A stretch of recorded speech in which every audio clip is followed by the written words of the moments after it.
already at noon, I line up the door. I love it. My name is Mike Cann. I am the programming director with New England Cannabis Conventions. I also do a radio show weekly at WEMF Radio, The Young Jerks. Check us out. I'm also a writer with Dick Boston, Greenleaf Magazine, some other publications. Weekly Dick Boston, Untrue. Very honored to be working with this guy right over here, Jeff Lawrence, the publisher of Dick Boston, the weekly alternative free on the streets of Boston, covering real news in Boston. Supporting the marijuana movement, the only print publication in Boston that you will find that has an editorial policy that supports marijuana reform. So let's hear it for Dick Boston. Honest media. The people's side is heard through Dick Boston Weekly, so very honored to be here. We're gonna take a quick break. I know we're just getting started here, but I just want to make sure everyone is aware what's going on. It's a little past 1 p.m., but we're waiting for a panelist to hopefully show up. She's a medical patient. She's running a little late. Hopefully she does make it on time. Because of that, we're just going to take a quick break and hopefully give her a few minutes to get up here. And we're going to start this Rhode Island Caregiver Cultivation Panel. It's actually going to be moderated. I know it says my name, but I'm going to moderate some other panels today. It's moderated by a very special person that I'm very happy to have up here today, Ellen Brown, right there, from New England Grassroots Institute. And it's definitely going to feature someone I've known for a long time who I like.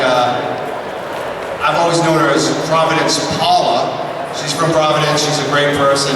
I'm very happy to have her here today. She's already here, she's standing right over there. We're gonna have her come up in a few minutes. And hopefully Donna Hackett, Rhode Island medical marijuana patient, as I said, the mom, and her son, Robert Marcelonis, who is a licensed Rhode Island caregiver for his mom.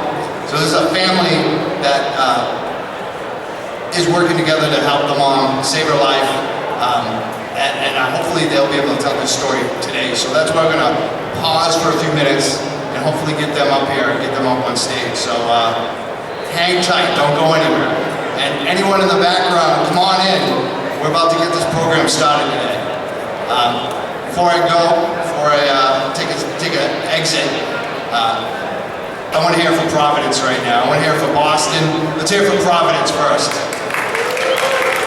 Rhode Island, and Massachusetts too, because I know there's I'm from Massachusetts, a lot of Massachusetts people here today. Let's hear from Boston. And New Jersey, you see the New Jersey Weed Man, he's got his vehicle out there. Wayne, from New Jersey is here today. Let's hear from New Jersey. Yeah. And any other states, we want to hear where you're from. This is an East Coast convention today. We're all together. We're going to talk all about the different states, not just Rhode Island, but definitely big on Rhode Island today, but all of us together. How we're changing things, how we can continue to change things, how we can make things better for ourselves, just like we've been doing. And that's what this event is about today. And sit tight, because those guests are all here and they're all upcoming in moments. So I'm going to take a quick break and get everyone up here. Let's get this going. Let's hear it again for Providence. Louder! I'm with the New England Grassroots Institute. I want to thank you all for coming. What we're going to do is we're going to have the Rhode Island Caregiver Cultivation Panel. Feel free to ask any questions. So I'm going to let our panel introduce themselves. Hi, my name is Marcelonis. I'm a local caregiver. I've been with patients out for about 7 to 8 years now. I've gone for a little bit longer. Grown in all different types of mediums and all different types of strains. So it's just my experience. Thank you. Hi, I'm Donna Hackett, Marcelonis' mother. I've been a patient activist and caregiver and helped others within the program for the last 7 years. My son and I work closely together. I'm a cancer survivor, so I have firsthand experience on medicinal uses, and I do everything I can to try to enlighten other people onto the benefits of cannabis. Hello everyone, my name is Paula Efron and I am a Rhode Island caregiver. Like Donna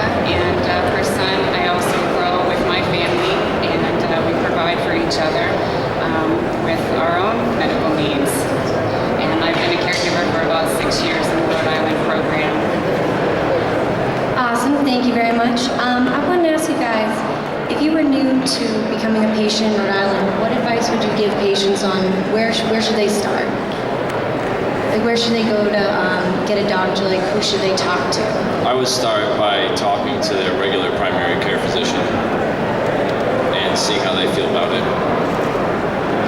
There's all different resources. Right now we're at a point where there's so many awesome online patient groups. You can find out a lot of information just from Facebook on what doctors are more pro-cannabis and, you know, not have to go through the rigors of trying to convince a doctor that isn't up to speed. But you can use the local groups as well.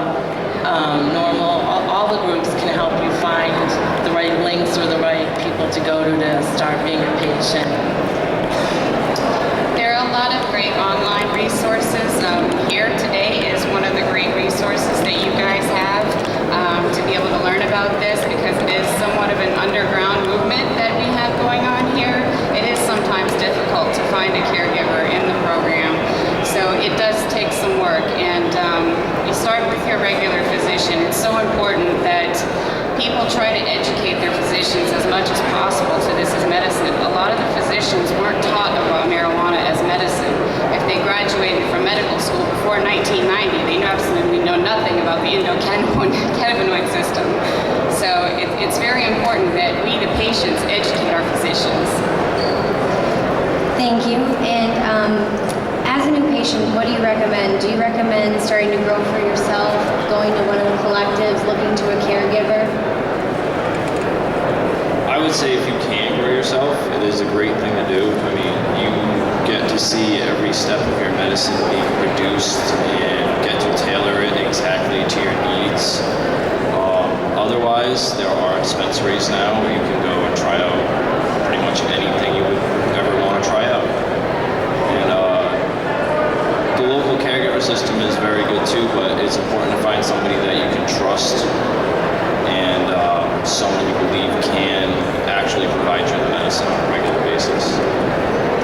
Well, I'm a staunch believer in the caregiver system because I happen to have the best caregiver in the state of Rhode Island. Gave birth to him. But I have also seen the way certain caregivers like Paula, we actually once signed up to be on a dispensary together. We care about our patients. It's not just a hello and a goodbye. We're there to ride out the storm. As a cancer survivor, my son and my family has seen firsthand the black hole that you get sucked into of pain and just not knowing what your next day is going to be like. They know of watching a person that was strong to them just fall apart. So there's that, not just sympathy, there's empathy. You know what other sick people are going through. So I personally favor the caregiver system, but I love the fact that there's options now, and I hope everybody does what they can do at the polls to protect our options. It is very important to protect our options. We actually need more options in Rhode Island. We need more resources for patients. We need more caregivers in the program. We need more dispensaries. Recently, Rhode Island just tried to put up a bill to limit grow facilities to 2 cultivation centers in Rhode Island, where they would produce all of the medicine for all of the patients in the state. And if something were to happen to one of those 2 cultivators, that would severely jeopardize a lot of patients' medicine. So this is something to be very serious about, and it is very important that your legislators know how you feel about this. Thank you. For patients out there that can't necessarily afford their own medicine, is there anything set in place right now where they can go to get something? That again comes to the point where finding a good caregiver. Often caregivers that can produce enough medicine to take care of their patients' needs and their own needs will have some to donate. I know I've donated to patients the whole time I've been growing. It's a very important part of our program, and just the basic feeling of helping somebody who really needs it and has nothing to give back is a great thing. Really, the dispensaries, as far as I know, don't have any free options. best thing you could do as a patient who really can't afford a steady stream of medicine would be to try to grow your own. Because once you make your room and dial down your system, it's an extremely efficient way to produce medicine. And if you do it right, you should never run out of medicine and be able to produce it at a very low cost. I know, I never run out. There again, I say the caregiver system. Big businesses don't have codes. People have codes. Codes of honor, codes of morality, codes of humanity, codes of compassion. The Rhode Island program has been built on the basis of hope and compassion. That's how Senator Slater wanted it. And most of us who honor our positions as caregivers and have learned to actually impact other people's lives in a healthy and healing manner, we take it with the utmost of respect and dignity, and we donate more than you can absolutely imagine. Rhode Island has a very low economy. There's a lot of hurting people out there, and most good caregivers, growers will do anything within their power. If they can't find it, they will make calls and get it, especially for stage 4 patients and the children with epilepsy. It's a gimme, it's free.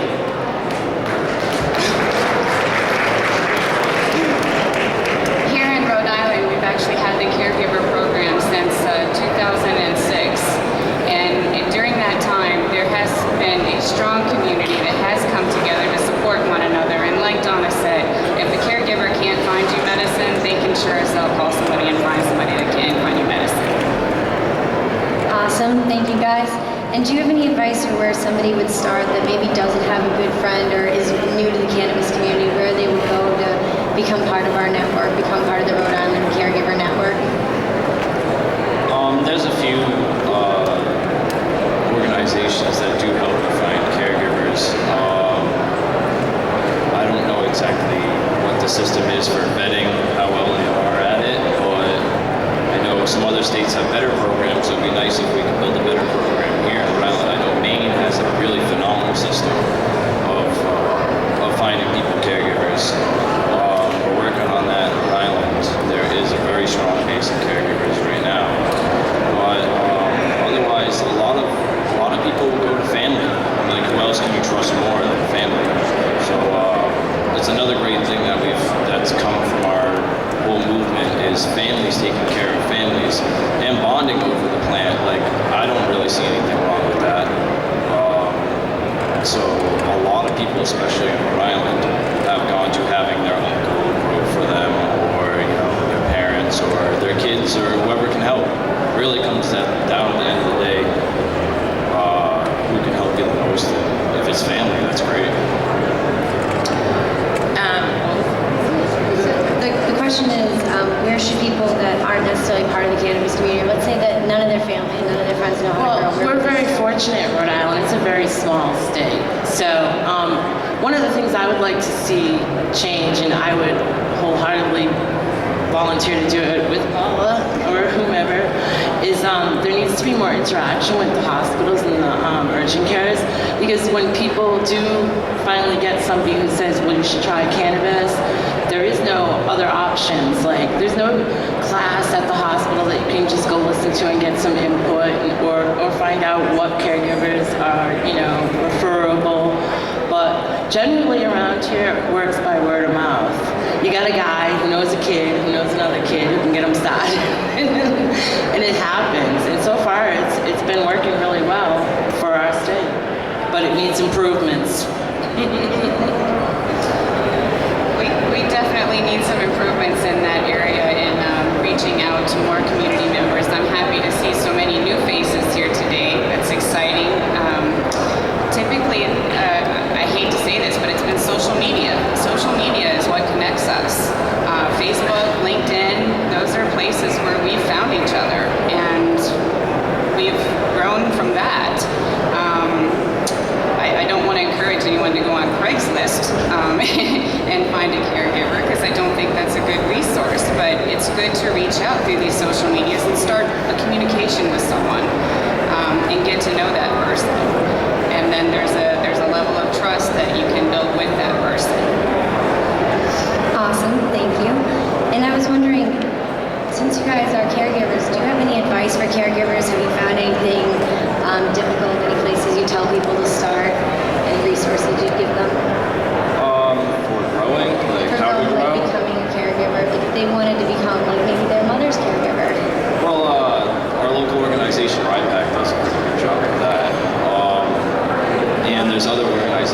around grow clubs, by word of mouth, or like she just said social media. Find a, with Nick University. There's a lot of new schools popping up. It's a very good way to learn. Otherwise, you can go through the tried and true way of learning through forums online. And the best way to learn how to grow is to grow. Just like anything, experience builds the best character. So it's all trial and error. A lot of people, especially, get their first couple of grows under their belt and they feel like Superman, and then something bad happens. Like spider mites or something like that, nutrient deficiencies. So it is a learning experience. Every person when they start something how to grow. No matter what you tell them, they have to go and learn it for yourself. So don't be afraid to try new things, new techniques, and really listen to what your plants are telling you, because if you listen right, they're going to tell you everything that they need. I also think a lot of the side businesses that have popped up from the caregiver system, there's so many incredible grow shops in this state, and where we used to have to say, can you help me with my tomatoes? We now can actually say, I'm starting a grow for a cancer patient, can you help me? And generally, you will always find the most helpful people. They will tell you anything, or they'll hook you up with someone local who might come by and check on it. We all like to work together because that's how the patients get taken care of. I forgot the question. That's okay.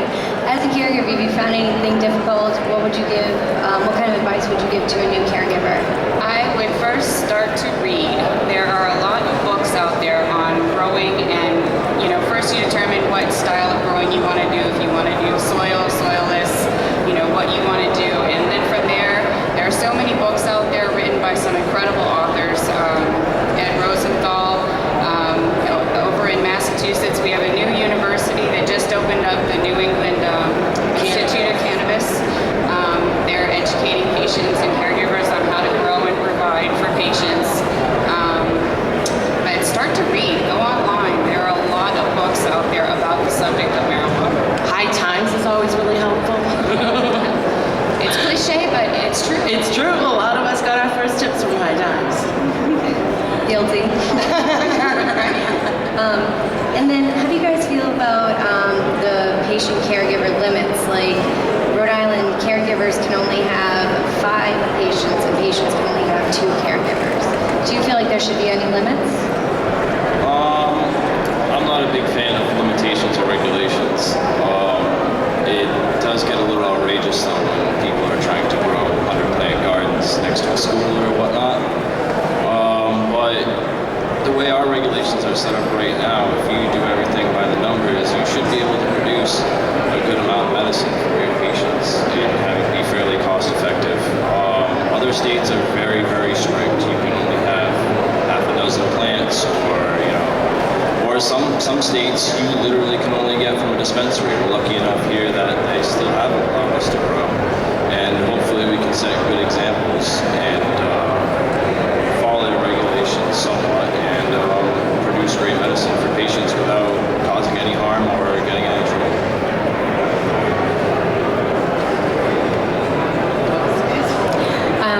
So the question is, there's limits. Like you can The only, regulations, regulations. Well, we've had a fight every way in the 6 years I've been doing this. We've always had to go fight something. Like he said, if you are a good grower, 12, 24, you can produce a decent amount of medicine for patients without overwhelming yourself. Because if you're a good caregiver, you also want to give them that one-on-one care and help them through their illness. So I think that we all have to work. I think there's a real lack of communication between groups and between the government about how to better it for patients and transcend into legalization, because let's face it, that's knocking at the door. So it's coming, and I just think that they need to reach out to us, the people who have lived it, who want to keep a program preserved that has limits that can help those people who rely on free medicine. because no big pharma, no any other entity is going to supply that much free medicine. And this state gets a lot of free medicine. Thank you. I don't agree with the limitations. I think we are fortunate in Rhode Island that we do have the limitations that we do. We do have more than most. I think the Massachusetts program, unfortunately, only allowing a patient to have one caregiver and a caregiver to only have one patient is going to be very cost prohibitive for the patient, and it's going to hurt the patient ultimately. But I don't believe in regulation, or not regulations, but limitations in that respect. I think Denver did a great job when they opened up the recreational market. They gave licenses to 300 shops. The free market actually works if you let it. And that's what is needed. You know, we need more. It's never bad for the patient to have more. I'd like to add to that question. Also, I'd like to add for newer caregivers not to be scared off by the plant limitations, because cannabis is one of the most flexible agricultural plants on the planet. Just because you're stuck to growing these 12 plants doesn't mean that you can be stuck to that amount of weight or yield or potency. There's thousands of varieties of cannabis, and many of them, especially now, are bred higher yielding plants. So it really comes down to how you want to grow the plants, not necessarily the structure of, if you grow this many plants, this is how much you're going to yield. If you take that same 12 plants and branch them out correctly and give them adequate lighting and other conditions, you can yield a lot of medicine. So don't be scared by numbers. If it doesn't seem like it's working out, then look at it a different way and you should be more successful. Not to mention, every part of that plant is medicine. Every part of that plant can be turned into medicine. So just, even if you had 4 plants, that's a lot of medicine. You know, I mean, if it was just for you and you were only growing for you and you could only handle a very small closets. We had a patient that we took on with stage 4, and we knew he was going to die within a year, and he ended up lasting a wonderful 3 years. And he had a 4 little quad rows set up in his little upstairs bedroom closet, and it wasn't just the medicine that helped him lengthen his life. It was the fact that he had a garden every day that he had to care for. That little garden that he didn't have to do a lot because he had weakened physicality. He could just go take care of it and see the light and see it growing. And I swear, it added 3 years to his life.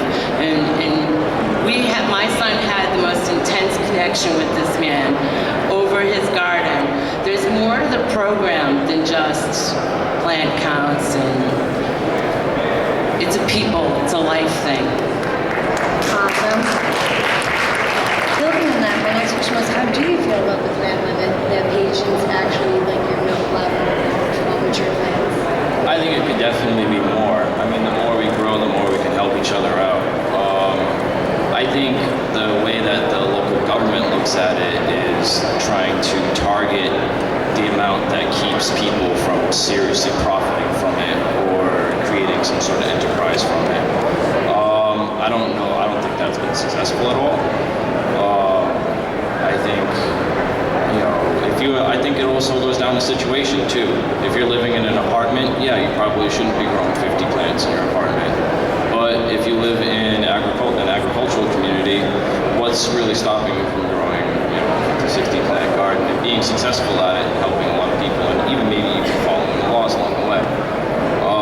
So I think they could definitely use work on the regulation. I think plant counts could be higher, and especially dry weight limits could be higher. Because some patients, it's a person-to-person thing. I know some patients who go through 2 to 3 ounces in a week because they're in excruciating pain. And if they're only allowed to hold 2.5 ounces for that week, then they're really short on pain medicine. So I do think patient and caregiver weight limits should go up. Plant counts a little bit higher would be nice, especially for flexibility. You're taking down a big crop and you need a whole lot more clones to fill in that big crop. Well, you're going to go over your flexibility within the plant counts. I'd like to see a farmer's market like Seattle. I mean, there's different types of growers. There's people who are high tech, and then there's farmers. Rhode Island has a lot of farmers. You don't realize until you get out to Situate and Exeter that it's farm country, and there's a lot of farmers, and that's how they want to grow. And I think people who have been exceptional caregivers should get separate permits, especially when it becomes legalized, because they have worked on strains for years. They have boutique strains, not Cali transplants, or they made their own strains, and I think they should be able to go to the market, fair patient price, and have people have an awesome experience going out and picking up their medicine. Yes, power to people! I'm with Donna. I would like to see a farmer's market where patients could come and have open access and sample products, and I think it would be a wonderful thing. And I hope to see it shortly. In our lifetime. Very shortly. Thank you. The way the laws are written right now, you have to grow indoors. How do you feel about that? Do you feel like it should change? Do you feel like you should? Yes, definitely, since the National Grid just upped all our electric significantly, it really cuts in on efficiency and being able to grow people medicine for the price that they've been accustomed to here in Rhode Island. Right now in Rhode Island, our market is full of good medicine and the patients are reaping the benefits. If we brought some outdoor cultivation, especially like Donna just said, to the more rural communities of Rhode Island, I think it would see a great benefit to the patients. Absolutely, especially since I'm sure everyone out here has tried some outdoor medicine. It is phenomenal when done correctly, and there's things that Mother Nature and the sun can do that no metal halide light or chemical fertilizer could ever compare to. And we're missing out on a lot of that in Rhode Island. Outdoor has a distinctiveness to it. It's been kissed by God. It has. I mean, you can have the same strain and grow it indoors, and like you said, whether it's in hydro or soil, add this, add that. It's water, it's sun, it's weather. It just has a different, I can tell outdoor any day of the week. I love it. So for anybody not to be able to have that, especially the fact that people who are asthmatic or have COPDs or anything like that, or even epilepsy, they can't have any chemicals or additives in theirs. So what better than outdoor? It's grown by God.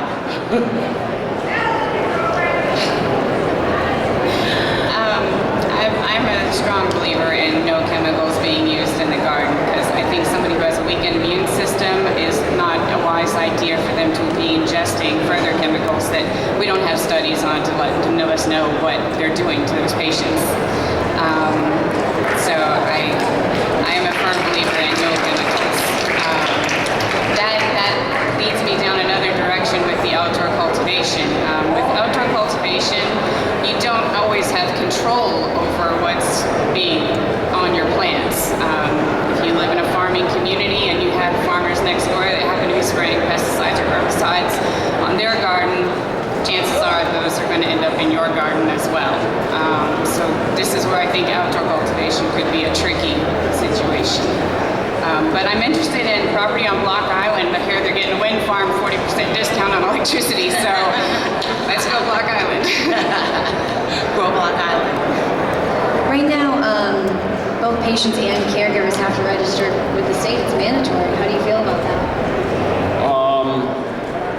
I think that's a pretty normal process. I mean, the state's trusting you to follow their guidelines and to uphold some truth to what you say you're going to do. On top of that, it's beneficial to the grower and the caregiver in most instances, because stuff does happen. Cops will come to your house, little things like that happen. What if you're trying to transport medicine to your patient and you do get stopped? Well, here's a card. I've had it happen multiple times in Rhode Island where my card did save me a trip to jail. At least most of the police departments have been somewhat educated around here how to deal with that, and you show them that card and that's really what they're looking for. They just want to see see that card. See that card, they're sending you home, okay? Yeah, I've even had a cop stop me, a simple traffic stop, and we started a whole conversation about it because someone in his family was benefiting from it. He had immense respect for what I was doing, sent me along my way. So it is important to get your card if you are concerned about that, that kind of thing. As of right now in Rhode Island, we don't, although we have registered cards, it's not registered to the police departments, it's not public knowledge, so no one's going to come knocking on your door and say, hey, I heard you have a weed card. So as of right now, system's working. The state police in our area have been trying to get a database for quite a while, and we have been successfully fighting that off. As of right now, if you get a card, the health department's the only people to know about it, and that's protected by law. So if you have the will to go get a card, I would highly recommend it.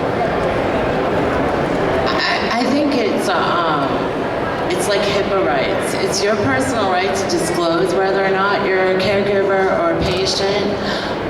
It does open you up to a lot of outside forces, and I think that should be protected. I think the less people that know what you're doing, the safer your garden is, the safer your home is, the safer your patient's needs are. I don't think that there should be a registry unless, like Paula said, you're growing for the state. It's a large-scale operation for the upcoming legalization. Otherwise, I think your rights should be protected. I don't think there's enough being done right now in the state of Rhode Island to protect caregivers' rights. You'd be hard-pressed to find a Rhode Islander, whether you're a politician or you live down by Taylor Swift, you'd be hard-pressed to not know somebody that either grew cannabis or was using cannabis or needed to find someone because they had a family member who was diagnosed with cancer or epilepsy. It's overwhelming. The caregivers are the people who take all that in. They're trying to help as many people, and they should be protected because they are taking care of a lot. More and more doctors are saying, go find a caregiver. I think cannabis is gonna help you. And the more that happens, I think the more the caregiver system should be protected because we have filled the gap where the medical community has left us hanging.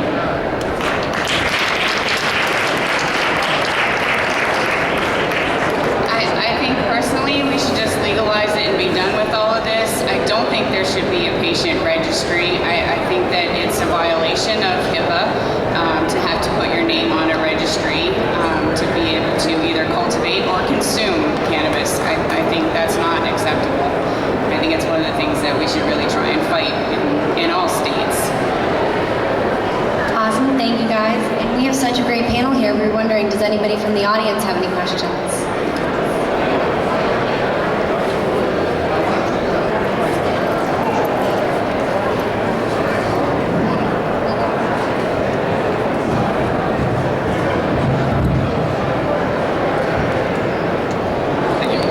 Yeah, this is more of a business question. George Samusky, I'm from Pennsylvania. This is more of a business question related to cultivation centers because Pennsylvania might go medical this year, so we have to take into account the business. Do you guys have the numbers on the initial startup costs and the fixed costs for a 4th acre of indoor cultivation center? No, again, just like the plan, it's very flexible. There's all different types of equipment you can get, startup, you can start out very, very cheap, or you can go the whole 9 yards and get the best equipment, everything. It's been my experience that the better equipment is the thing to invest in. It's just like investing in anything, a car, a house, or anything. If you get good material, if you start up good, use good materials, you're more likely to have a great product time and time again. So it's worth to go through, cross all your T's, dot all your I's, and really try to start a real good system. Do you have specific numbers? How much time do you have? Yeah, there's so many variables. I mean, you can probably walk around this room and find that out, but I'm just gonna shout out, $5,000. That's what you get. It can be cheap as starting out with a couple $100 as to starting out with thousands. So it's flexible to your budget. And does anybody else have any other questions they'd like to come up and ask?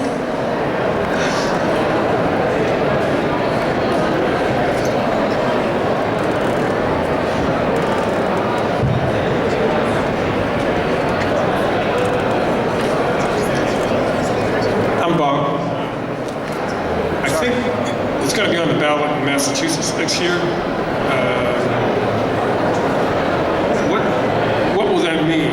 I mean, yeah. Legalization in Massachusetts would mean what it means. In other states, we would have certain regulations that were different, but the majority would be the same as where you're over the age of 21, you'd be able to have like an ounce on your person and it wouldn't be a problem. So legalization would just make it legal for a certain age. No, legalization you would not have to register or anything. Do you guys think it'll be on the ballot in Rhode Island for 2016? Legalization is on the ballot. It's a very strict, restricting system, though. It's not anything close to like Seattle or Alaska's or Colorado's, especially. Those are very open little systems. The legalization ballot that's going through here would allow you to, as far as I know, grow one plant and possess, like, I think an ounce dry medicine at a time, but it doesn't allow you to run out and open up like, a dispensary or anything right off the bat. You can't grow a ton of medicine. It's very restrictive. So legal is a funny term. To me, legal really means control, not freedom. So if as a voting public, I would do my part to look through every initiative that involves legalization, because the devil's always in the details, and they might not be giving you as much freedom as you think. Currently, Rhode Island has a tax and regulate bill on the slate for to be voted on this year. It was the same bill that was put up last year, and in the next coming few years, I look for a lot of states to legalize recreational and to allow persons over the age of 18 or 21 to be able to consume legally. And that's going to do a tremendous amount for patients, for consumers, for all of us. We just don't want it to be like one-stop shopping. Budweiser, and that's all you can have. You can't have Sam Adams. You can't have Corona. You can't have anything else but Budweiser. You can only go to one store for your cannabis. No, that will not fly in Rhode Island. I don't think that will fly in Massachusetts. Don't even try that bill. Awesome. Does anybody else have any questions they'd like to come up and ask?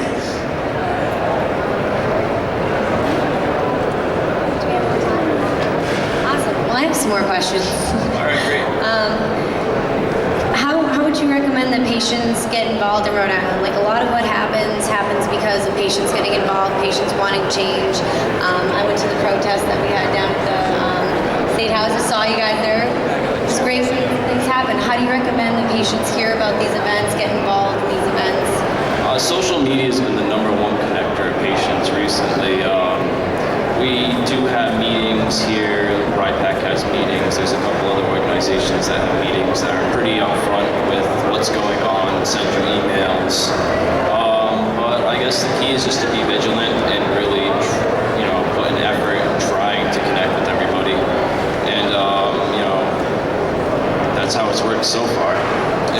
And a lot of the shops, Yeah. the shops where you get, your apparatuses and the grow shops, they're all meeting areas for people to get information. They'll tell you what's upcoming, especially if you ask. I mean, they'll all give you information on what's going on in the state. But social media, once again, is #1. I agree. Social media, it's the alternative resource for our community. Awesome, thank you guys. Another question I have was the bill for medical marijuana in Rhode Island passed in 2006, but we didn't get our first brick and mortar collective, like the first actual collective, until April 2013. So it took 6-7 years for the first collective to open their doors. In Massachusetts, we're going on, 3-4 years. So what do you recommend for patients to do in states that are just now getting a medical marijuana? What do you recommend so that they don't have to wait as long? Like, how do you recommend they get involved to make these changes happen faster so they're not waiting 6-7 years? They need to call their state representatives, their senators. They need to dog them. Paula and Robert and I, this has been 6-7 years. We've seen it every step of the Rhode Island program, the ups, the downs. We've gone and testified to protect our rights. We had changed things that weren't conducive to the patients. that's the only way. You have to scream, this is not good enough. We need to change it now. People are dying, people are suffering. I think we need to create a greater demand for cannabis-friendly politicians too. I think that would be very important.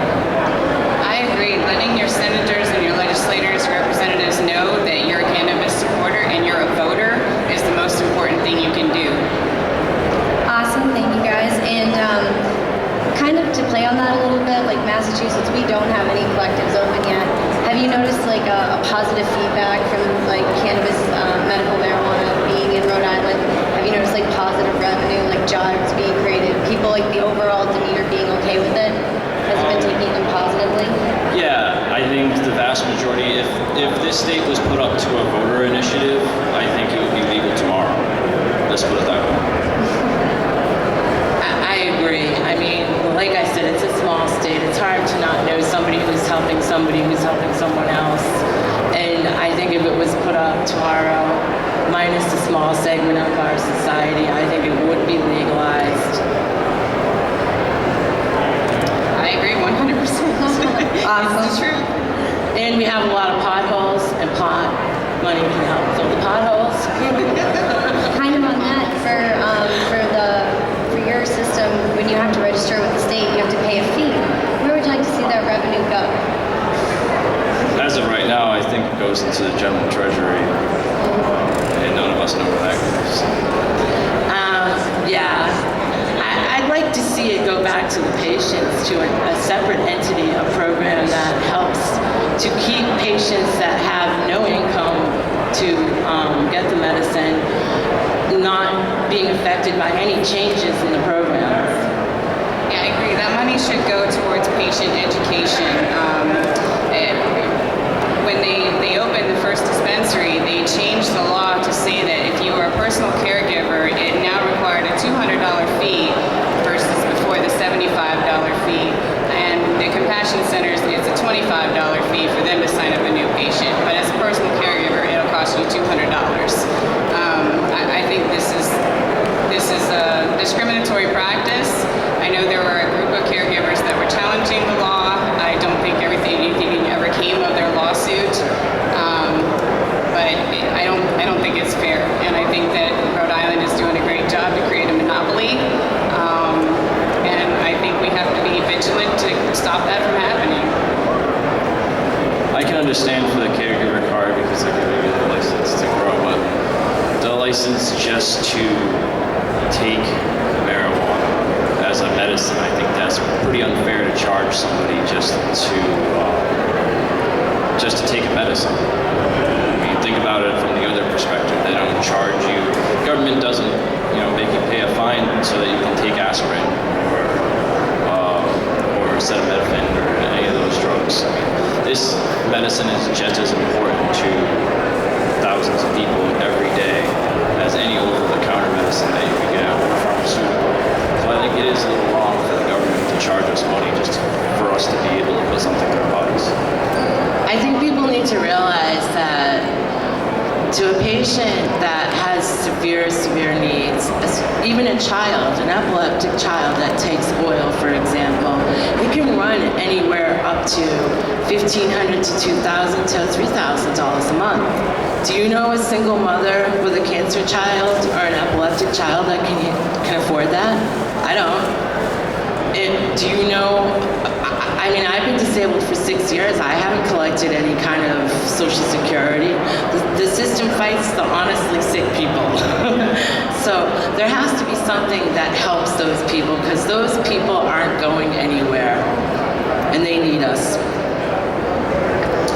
I say fight for your right always to grow your own. I think that should be a staple in any law that's passed in any state. Every person should have the right to grow their own. Do you feel Rhode Island has enough outlets for safe access? Do you feel like every patient, once they become a patient, is going to be able to get some kind of safe access? I think there should be more access to medicine, especially at a reduced cost. A lot of the sickest people that really need the medicine are also people that can't afford it.